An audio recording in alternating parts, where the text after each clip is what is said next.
காலையில் எந்திரிச்ச உடனே ஃபிங்கர்ஸ் எல்லாம் ரொம்ப ஸ்டிஃபாக இருக்குது, மரமரப்பாக இருக்குது, ஜாயின்ஸ் எல்லாம் வலிக்குது, கொஞ்சம் நேரம் ஆகுது.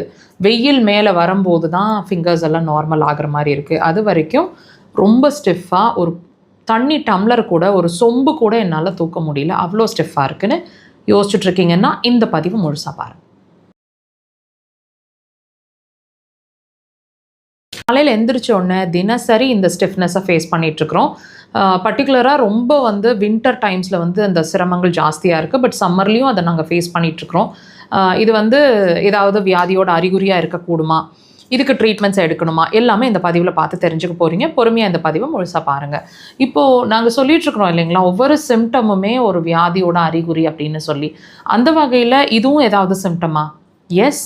இந்த ஜாயின்ஸில் உங்களுக்கு அந்த ஸ்டிஃப்னஸ் அப்படிங்கிற ஒரு விஷயம் ஏற்படுது அப்படின்னா, ஒவ்வொரு ஜாயிண்ட்டுக்குமே லூப்ரிகேஷன் ஒன்று இருக்கணுங்க. அந்த இடத்துல நம்ம ஜவ்வுன்னு கேள்விப்பட்டிருப்போம் இல்லைங்களா, அந்த லூப்ரிகேஷன் அப்படிங்கிற ஒரு விஷயத்தை ரெனியூ பண்ணிகிட்ருக்கிறது, தினசரி நல்ல ஃப்ரெஷ்ஷாக அதை ரெஜுனேட் பண்ணிகிட்ருக்கக்கூடிய ஹெல்த்தியாக வச்சுருக்கக்கூடிய ஆர்கன் அப்படின்னு சொல்லப்படுறது. அக்குபஞ்சரில் 2 ஆர்கன்ஸை மென்ஷன் பண்ணுறாங்க. ஒன்று யூரினரி பிளாடர், இன்னொன்று கிட்னி. நீர் சார்ந்த விஷயங்களை பாடியில் பேலன்ஸ்டாக வச்சுருக்கக்கூடிய விஷயங்களை மேஜராக செய்து அதில் 1000 வேலைகளில் இந்த வேலையும் ஒன்று.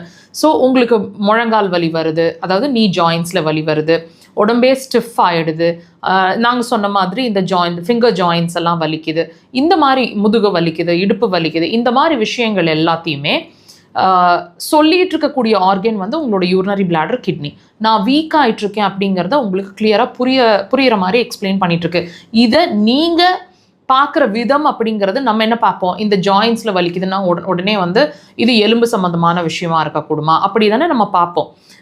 ஸ்டிஃப் ஆகிடுச்சு, எலும்பு தேஞ்சு போயிருக்குமா, ஆர்த்ரைட்டிஸாக இருக்குமா, ஆஸ்டியோ ஆர்த்ரைட்டிஸாக இருக்குமா, இந்த மாதிரி நம்ம பார்த்துட்ருப்போம் இல்லைங்களா.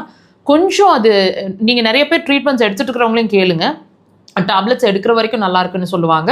டேப்லெட்ஸை கொஞ்சம் கேப் விட்டாலோ நிறுத்தினாலோ மறுபடியும் ஸ்டிஃப்னஸோ வலியோ இருக்குது அப்படிங்கிற மாதிரி ஃபீல் பண்ணுவாங்க.